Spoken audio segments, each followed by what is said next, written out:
ആകപ്പാട് അജിത്തിന്റെ 2 fight കൊള്ളാം. അജിത്തിനെ പട്ടിയെ തള്ളണ പോലെയാണ് ഈ പടത്തിൽ തള്ളണേ.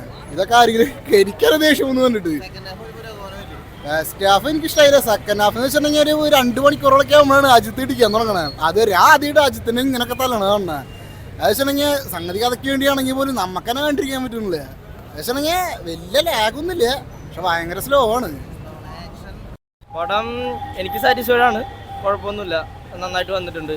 പിന്നെ ചിലവർക്ക് ഇഷ്ടപ്പെടില്ല എന്ന് തോന്നുന്നു എനിക്ക്. അങ്ങനെ അത് വെച്ച് കഴിഞ്ഞാൽ പടം തുടക്കത്തിലെ നല്ല റൊമാൻറ്റിക്കും ഒരു സോങ്സ് മിക്സിലൊക്കെ പടം കയറി പോകുന്നുണ്ട്. പക്ഷേ ഇൻ്റർവൽ ബ്ലോക്കിലാണ് പടത്തിൻ്റെ ഒരു സ്റ്റാർട്ടിങ് തന്നെ പറയണമെന്ന് വെച്ചാൽ ഒരു ത്രില്ലിങ് ഫൈറ്റ് അതൊക്കെ സ്റ്റാർട്ടിങ് എന്ന് പറഞ്ഞാൽ ഒരു ഫൈറ്റ് എസമെൻസോ അല്ലെങ്കിൽ ഒരു ഗൺ ഷോട്ടോ അങ്ങനെ എന്തെങ്കിലുമൊക്കെ വരുന്നത് ഇൻ്റർവൽ ബ്ലോക്കിലാണ്. സെക്കൻഡ് ഹാഫിൽ ക്ലൈമാക്സറോ എടുക്കുമ്പോഴാണ് ഒരു ഫൈറ്റ് സീക്വൻസും ഒരു ത്രില്ലിങ് എലമെന്റ്സ് ഒക്കെ വരുന്നത്. പെർഫോമൻസ് ഒക്കെ അടിപൊളി. തൃശ്ശ നന്നായിട്ടുണ്ട്. മങ്കാത്തിക്ക് ശേഷം അത്രയ്ക്ക് അവര് തുടക്കം തൊട്ട് അവസാനം വരെ ഫൈറ്റ് സീക്വൻസ് ത്രില്ലിങ് അങ്ങനത്തെ ഒന്നുമില്ല. തുടക്കത്തിലെ ഒരു റൊമാൻറ്റിക് ട്രാക്കിൽ പോയിട്ട് പിന്നെ ഒരു കഥയാണ് പടം. കഥ ഫസ്റ്റ് ഹാഫിൽ കഥ പറഞ്ഞ് വന്ന് പിന്നെയാണ് പടം തുടങ്ങുന്നത്. അതിൻ്റെ ഒരു പ്രശ്നമുണ്ട്. പക്ഷെ എല്ലാവർക്കും അങ്ങനെ ഓക്കെ ആവണമെന്നില്ല. വേണം ചേട്ടാ, തല എന്റെ പൊന്ന് കിടില്. തലയുടെ ആറാടുകയാണ് തലയുടെ കംബാക്ക്. അജിത്ത് നൈസുണ്ട്, തൃശ്ശൂർ നൈസുണ്ട് എല്ലാം. പിന്നെ അർജുന്റെ ഇതും നൈസാണ്. ഫൈറ്റ് സീൻസ് എല്ലാം പക്ക. പിന്നെ ഫോറിൻ പടമായിട്ട് ചെയ്തുകൊണ്ട് നല്ല അടിപൊളിയുണ്ട്.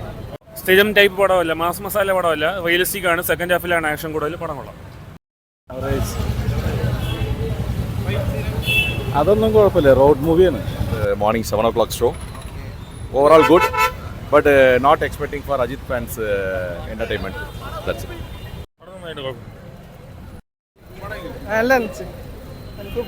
പടം അജിത്ത് നല്ല സിനിമ. എല്ലാവർക്കും കണക്ട് ആവാൻ സാധ്യതയില്ല, എന്നാലും കേറാൻ സാധ്യതയുണ്ട്. കുഴപ്പമില്ല. തമിഴ് സിനിമയ്ക്കും ദൈവം തന്ന ഒരു പുണ്യവാളനാണ് ആരാ നമ്മുടെ അജിത്ത്.